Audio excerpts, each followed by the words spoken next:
Hello and welcome all to my channel soil seed and gardening. और जैसा कि फरवरी start हो गया है, विंटर्स ऑलमोस्ट हमारे यहाँ तो गॉन है क्योंकि यहाँ पे टेम्परेचर बहुत हाई है। लेकिन अभी भी स्टिल होप है कि थोड़ा सा टेम्परेचर में चेंज होगा। तो लेकिन ये जो टाइम है वो है ऐसे कुछ ज़रूरी काम करने का जिनके बेसिस पे आपकी जो समर गार्डनिंग है वो बेटर हो सकती है। और अगर आप वो सब नहीं करेंगे तो आपकी गार्डनिंग में प्रॉब्लम भी हो सकती है।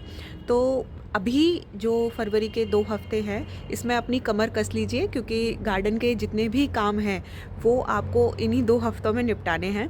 तो ऐसे ही कुछ कामों के बारे में मैं आज आपको बताने वाली हूँ जिनकी हेल्प से आपकी जो समर गार्डनिंग है या इवन आपकी जो रेनी गार्डन जो होगा वो एक इस्टेब्लिश होगा और बिल्ट होगा। तो वीडियो में अंत तक बने रहिएगा। और हाँ, आपको वीडियो पसंद आए तो प्लीज़ चैनल को सब्सक्राइब कीजिएगा और लाइक बटन को हिट कीजिएगा, क्योंकि इससे मुझे मोटिवेट मिलता है और भी अच्छी वीडियोस बनाने का मूड होता है। तो प्लीज़ अगर आपको वीडियो पसंद आए तो चैनल को सब्सक्राइब कीजिएगा। तो गार्डन के काम में सबसे पहला जो काम है वो है काट छाँट का, यानी कि कटाई छटाई का। जैसा आपको सामने दिख रहा होगा, ये मेरा पारिजात यानी कि हार श्रृंगार का प्लांट है और इसमें new growth, new shoots start हो गए हैं। आपको दिख रहा होगा ये बिल्कुल पत्तियाँ छोड़ चुका था, क्योंकि पेरिनियल प्लांट्स जो होते हैं या जो साल भर चलने वाले प्लांट्स होते हैं उनका बेसिक मूड होता है, बेसिक तरीका होता है कि वो सर्दियों में डोरमेंसी में चले जाते हैं, यानी कि वो उस टाइम पे रेस्ट कर रहे होते हैं। और जैसे ही मौसम में चेंज आता है तो उनमें न्यू शूट्स स्टार्ट हो जाती हैं। अब हमें करना क्या है कि इसकी जितनी भी पुरानी ब्रांचेस हैं उनको छोटा छोटा हम ऊपर से अकॉर्डिंग टू आवर चॉइस और जो भी प्लांट्स की रिक्वायरमेंट है उसके अकॉर्डिंग हम उनको थोड़ा थोड़ा काट देंगे, ताकि प्लांट में जो नई ग्रोथ है वो आ सके और नई शूट्स निकले। बेसिकली नई शूट्स निकलेंगी तो प्लांट बुशी होगा, घना होगा और ज़्यादा पत्तियाँ उसमें निकलेंगी। अब जैसे नोड्स के पास से, क्योंकि मेरा प्लांट ये बहुत बड़ा है और बहुत अच्छी इसमें ब्रांचेस भी डेवलप हो रखी हैं, तो मैं इसकी हार्ड प्रूनिंग नहीं कर रही हूँ, मैं इसकी सॉफ्ट प्रूनिंग कर रही हूँ, यानी कि छोटा छोटा इसको अभी काट रहे हैं। आप चाहें तो किसी भी प्लांट की हार्ड प्रूनिंग भी इस टाइम पे कर सकते हैं। इसकी मैं अभी सॉफ्ट प्रूनिंग कर रही हूँ।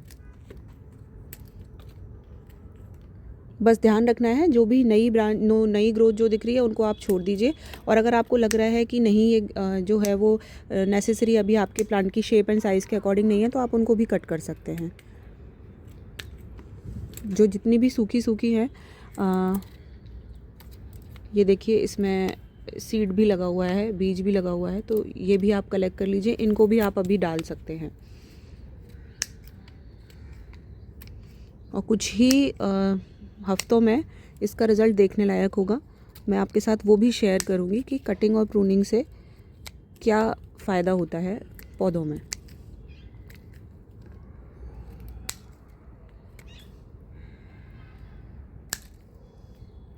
इसके लिए बस जो भी आप अपना सीज़र या प्रूनर इस्तेमाल अगर आप कर रहे हैं तो उसको थोड़ा सा अच्छे से साफ़ कर लीजिएगा, सैनिटाइज़र अगर है तो उसकी हेल्प से।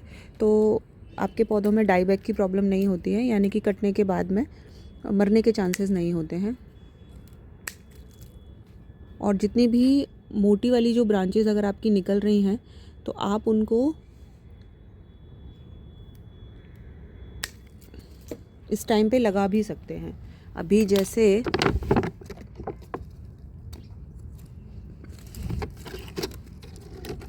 ये निकली है तो मैं इसको यहाँ पे, ये नोड एरिया होता है, इसको मैं सिंपली इसी में ही अभी लगा दे रही हूँ। देखते हैं अगर ये हो जाती है तो फिर हम इसको बाद में ट्रांसफ़र कर देते हैं। तो ये तो मेरी खैर छोटी थी, मैं ये फॉर आपको बस इन्फॉर्मेशन पर्पज़ से मैंने इसको लगाया है। अदरवाइज़ अगर आपके पास कोई बड़ी कटिंग निकल रही है तो आप उसको सिंपली डिप करके लगा दीजिए, दबा दीजिए मिट्टी में उसकी नोड्स को, और वो बहुत जल्दी कटिंग उसकी सेट हो जाएगी। ये डेड ब्रांच हैं तो इनको मैं हटा दूँगी यहाँ से। इसके बाद जो दूसरा हमारा काम आता है, हमने कटिंग प्रूनिंग कर देनी है। जितने भी आपके प्लांट्स हैं उतने ही, सबकी जिनमें ज़रूरत है, जितने भी जैसे करी पत्ता है, नींबू है या फ्रूट प्लांट्स हैं, सबको इस टाइम आप कटिंग ज़रूर करिएगा, क्योंकि जितनी ज़्यादा ब्रांचेस प्रोड्यूस होंगी उतना ज़्यादा उसमें प्रोडक्शन होता है। पुरानी ब्रांचेस पे प्रोडक्शन कम होता है। दूसरी चीज़ ये है कि जितने भी पौधे आपके बोल्ट होने लग गए हैं, बोल्ट मतलब जिनमें फ्लावर्स खिलने लग गए हैं, जैसे ये मेरे लेटस का पौधा है और इसमें देखिए अब फूल खिल रहा है, ठीक है, तो अब ये मेरी ज़रूरत का नहीं है। लेकिन अगर जब तक आप ग्रो बैग को तैयार करेंगे तो आप इनको, अगर आपको बीज रखने हैं तो आप पौधे रखिए, और एक पौधा ही बहुत इनफ है। जैसे इसमें 3 पौधे लगे हुए हैं और सब में बीज बन रहा है, तो ये बहुत ज़्यादा हो जाते हैं इतना सीड कलेक्ट करना। तो उस टाइम के लिए ऐसे कुछ पौधों को जिनकी आपको अब ज़रूरत नहीं है, या जिनका अब बोल्टिंग पीरियड स्टार्ट हो गया, जिनमें बीज बनना स्टार्ट हो गया है, स्पेशली इन वेजिटेबल प्लांट्स, तो आप उन सबको निकाल दीजिए और उसका हार्वेस्ट लेके उसको आप निकाल दीजिए, ताकि आपके ग्रो बैग की मिट्टी रिवाइव हो सके। तीसरा काम होता है वो है बीज डालने का। बीज डालना इस टाइम पे बेहद ज़रूरी है, क्योंकि अगर बीज में हम डालने में लेट हो गए तो प्रॉब्लम ये होगी कि बीज का जर्मिनेशन लेट होगा, और जो बेसिक जो सब्जियों की ग्रोथ होती है गर्मियों में, वो फरवरी मंथ में बहुत ही शानदार होती है। चाहे आप फूल लगाएं, चाहे आप सब्जियां लगाएं। अभी जैसे 2 तरीके होते हैं बीज डालने के। एक होता है डायरेक्ट मेथड, और एक होता है आप छोटे छोटे जो पॉट्स होते हैं उनमें अलग से, या किसी सीडलिंग ट्रेज में अलग से आप अगर करते हैं। जैसे एक ये छोटा पॉट है, तो इसमें भी मैंने पारिजात के सीड लगाए हुए हैं, तो उनमें आप बीज लगा सकते हैं। अब उसके जैसा आप देख रहे हैं, मेरे गार्डन में अभी भी विंटर वेजिटेबल्स अच्छे से लगी हुई हैं और मेरे ग्रो बैग्स खाली नहीं हैं। तो उस केस में मैं मेथड यूज़ करूँगी छोटे पॉट्स वाला, यानी कि सीडलिंग ट्रेज वाला। और जो जो गमले मेरे खाली हैं, बड़े बड़े अगर खाली हो गए हैं, तो उनमें मैं डायरेक्ट सोइंग भी कर दूँगी। तो दोनों का मैं मिक्स मैच यूज़ करूँगी। अगर आपके स्पेस में अभी भी विंटर से रिलेटेड प्लांट्स अच्छे से चल रहे हैं, तो मैं सजेस्ट करूँगी कि आप उनको छोटे पॉट्स में या सीडलिंग ट्रेज में लगाएं, ताकि जो बीज है जब तक तैयार होगा तब तक वो जो सर्दियों वाले जो पौधे हैं वो अपना प्रोडक्शन दे चुके होंगे, चाहे वो फूल हो या फिर फल हो या फिर सब्जियां हो। ये देखिए, जैसे यहाँ पे सब लगा हुआ है, तो अब इतनी अच्छी जब ये एक एक करके हार्वेस्ट होती जाएंगी तो ये ग्रो बैग खाली होते जाएंगे, तो उसके बाद में मैं इसमें डायरेक्ट सो कर सकती हूँ। कि नेक्स्ट में जो काम आता है गार्डनिंग से रिलेटेड, वो काम है पौधों को अच्छी तरह से खाद पानी देने का। क्योंकि ये पौधे पूरा लगभग एक सीज़न झेल रहे हैं और तब से इनमें कोई भी खाद नहीं गई है। जैसे ये अनार है, ये नींबू है, और ये मेरा हिबिस्कस का यानी कि गुड़हल का पौधा है। तो अभी देख रहे हैं इसमें पत्तियाँ भी नहीं हैं, जो थी थोड़ी बहुत वो पतझड़ हो रहा है, वो जा रही हैं। तो इसकी भी मुझे प्रूनिंग यानी कि कटिंग करनी है जगह जगह से। और उसके बाद में हम क्या करेंगे कि उसकी जिन पौधों की रिपोर्टिंग की ज़रूरत है, उन सारे पौधों को आपको रिपोर्ट करना है। तो रिपोर्टिंग इस टाइम पे बहुत ज़रूरी है। ये बेस्ट मंथ होता है रिपोर्टिंग के लिए। तो अगर आपके प्लांट्स को रिपोर्टिंग मांग रहे हैं, यानी कि पुराने गमलों में लगे हुए हैं, जैसे इस बार मैं हिबिस्कस की रिपोर्टिंग करने वाली हूँ आफ्टर 3 ईयर्स। तो देखिए कितना बड़ा पौधा है और एक ग्रो बैग में लगा हुआ है। नो डाउट कि प्रोडक्शन अच्छा दे रहा है, लेकिन फिर भी अब इसमें मुझे लास्ट सीजन में फूल कम देखने को मिले थे। थोड़ा जल्दी जल्दी सूख रहा था, जड़ें ऊपर तक आ रखी हैं। तो अब हम इसकी मिट्टी भी चेंज करेंगे, थोड़ा सा इसकी निकाल के साइड से इसमें मिट्टी वापस से फिल की जाएगी, रिपोर्टिंग की जाएगी बेसिकली। तो वो सारी चीज़ें आप इस टाइम कर दीजिए। गार्डनिंग का जो अगला काम है वो है अपने पौधों को अच्छे से खाद खिलाने पिलाने का, क्योंकि अब वो गर्मी में अच्छा सा प्रोडक्शन देंगे। अब जैसे आप दिख रहे हैं, जैसे ही गर्मी आई, देखिए अनार में इतने सारे फूल खिलना स्टार्ट हो गई। अब इन फूलों पत्तियों से पहले तो इसमें फूल आने लग गए हैं। अब इनको चाहिए कि अच्छे से इनको खाद मिले, ताकि ये बढ़िया सा प्रोडक्शन दे सकें गर्मियों में।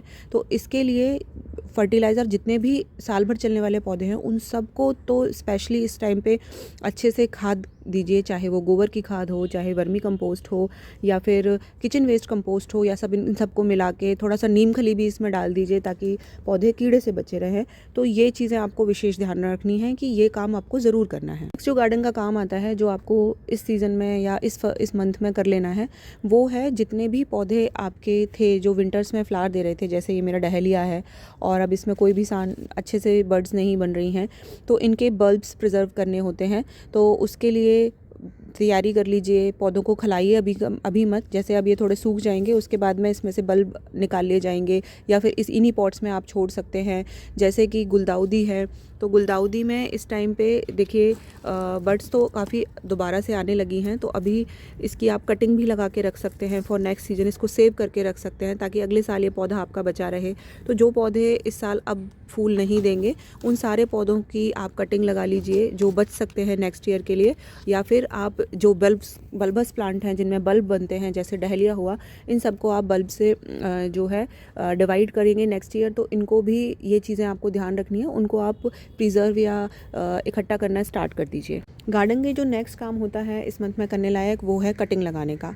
ये टाइम बेस्ट होता है कटिंग्स ग्रो करने के लिए। अब जैसे ये मेरा हिबिस्कस का प्लांट है और इसने तो मुझे बहुत ही अच्छी ब्लूमिंग दी है। थ्रू आउट सर्दियों भी ये खिलता रहा है। फूल का साइज़ छोटा था, लेकिन देखिए अब फूल का साइज़ बड़ा होने लगा। एक्चुअली इसका फूल थोड़ा और बड़ा होता है, तो थोड़ा जैसे ही मौसम और चेंज होगा तो इसमें फूल और बड़ा बनने लगेगा। तो इस टाइम पे आप जितनी भी कटिंग्स लगाएंगे वो सब सक्सेसफुल रहेंगी। तो इसलिए जो जो पौधे कटिंग से लग सकते हैं, जैसे एल्मांडा है, हिबिस्कस है, जिनकी आप प्रूनिंग कर रहे हैं तो सोच समझ के करिएगा ताकि अच्छी सी कटिंग भी निकल जाए। और उनकी कटिंग अगर आप लगाएंगे तो वो बहुत ही अच्छे से ग्रो होंगे। दूसरे पौधे आपके पास हो जाएंगे, डिवाइड अच्छे से हो जाएंगे। आपको पौधे अगर आपके पास नहीं हैं, किसी फ्रेंड, किसी रिश्तेदार, किसी पड़ोस में या पार्क में अगर आपको कटिंग मिल जाती हैं तो आप वो कटिंग सब लेकर आइए और इस टाइम लगा दीजिए। आपके सामने ही देखिए मैं इसकी कटिंग काट लेती हूँ। कटिंग कम से कम 5 से 6 इंच लंबी होनी चाहिए, जैसे आपको ये दिख रही होगी।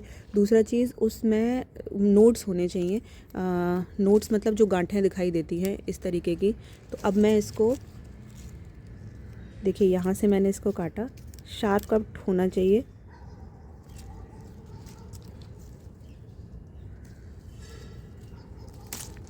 ये कटिंग मैंने काट ली है। ऊपर से 4-5 पत्ते ही इसमें हैं। तो अगर आप मतलब ऐसी बड़ी कटिंग लेते हैं जिसमें पत्ते भी खूब सारे हैं तो कुछ कुछ पत्ते आप उसमें से निकाल दीजिए। और करना क्या होता है कटिंग लगाने के लिए, द बेस्ट वे कि आप कटिंग लीजिए और उसको कहीं भी पोक कर दीजिए, जो भी आपके प्लांटर्स हैं छोटे वाले। अभी इस टाइम मेरे पास कोई ऐसा है नहीं तो मैं इसमें लगा दे रही हूँ। जैसे ही सर्वाइव करेगी तो मैं इसको चेंज कर दूँगी। ये देखिए मैंने इसको दबा दिया इसी मिट्टी में, क्योंकि ये हेल्दी मिट्टी है। और अगर कोई फूल आ रखा है तो ऊपर से उस ग्रोथ को आप काट दीजिए ताकि जो एनर्जी उस ब्रांच की वेस्ट ना हो। कुछ कुछ पत्ते भी मैं इसमें से कम कर देती हूँ, 2 पत्ते बहुत रहेंगे इसके लिए।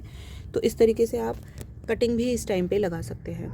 काम है जो गार्डन में इस टाइम आपको ख़त्म कर लेना है वो है सारी सब्जियों के, सारे फलों के बीज लगा लेना। बीज लगाने के बाद में आपको मिट्टी तैयार करनी है, क्योंकि मिट्टी को एकदम से रिवाइव होने में टाइम लगता है। अगर आपको अच्छी से उसमें प्रोडक्शन चाहिए तो मिट्टी तैयार करके रख लीजिए। पहले बीज लगाइए, सारे काम ख़त्म करने के बाद में मिट्टी बना लीजिए और उसको थोड़ा छोड़ दीजिए। जैसे ही पौधे बड़े होंगे उनमें ट्रांसफ़र कर दीजिए। जो बड़े पौधे हैं जिनको आप डायरेक्ट ही उगा सकते हैं वो सब कर लीजिए। तो ये कुछ काम हैं जो आपको करने हैं। हाँ, एक काम और है इसके अलावा, अगर आप गार्डन में कोई भी नया पौधा इस टाइम ऐड करना चाहते हैं तो खुशी खुशी लाइए। बस ध्यान रखिएगा कि वो पौधा सर्दियों वाला नहीं होना चाहिए, गर्मियों वाला होना चाहिए। क्योंकि इस टाइम नर्सरी में बहुत ही सस्ते दामों पे कुछ ऐसे पौधे मिलते हैं जो कि सर्दियों वाले होते हैं और 1-2 महीने के बाद उनका लाइफ साइकिल ख़त्म हो जाएगा। तो जब भी नर्सरी जाएँ एक अपना टू डू लिस्ट बना के जाएं कि कौन कौन से प्लांट गर्मियों में चलेंगे और उन्हीं पौधों को आप लेकर आएँ ताकि वो थ्रू आउट गर्मी आपके सीज़न चलता रहे और आपके पैसे भी वेस्ट ना हो, आपका टाइम भी वेस्ट ना हो और आपको ये भी ना लगे कि अभी पौधा लाया और अभी मर गया। तो ये सारी चीज़ें गार्डन में करने लायक हैं जो आप कर सकते हैं और ज़रूर कीजिएगा। अगर आपको वीडियो पसंद आई हो तो वीडियो को लाइक कीजिएगा, शेयर कीजिएगा और मेरे चैनल को सब्सक्राइब कीजिएगा। Thank you so much for watching. मिलते हैं किसी नेक्स्ट वीडियो में, तब तक के लिए बाय बाय।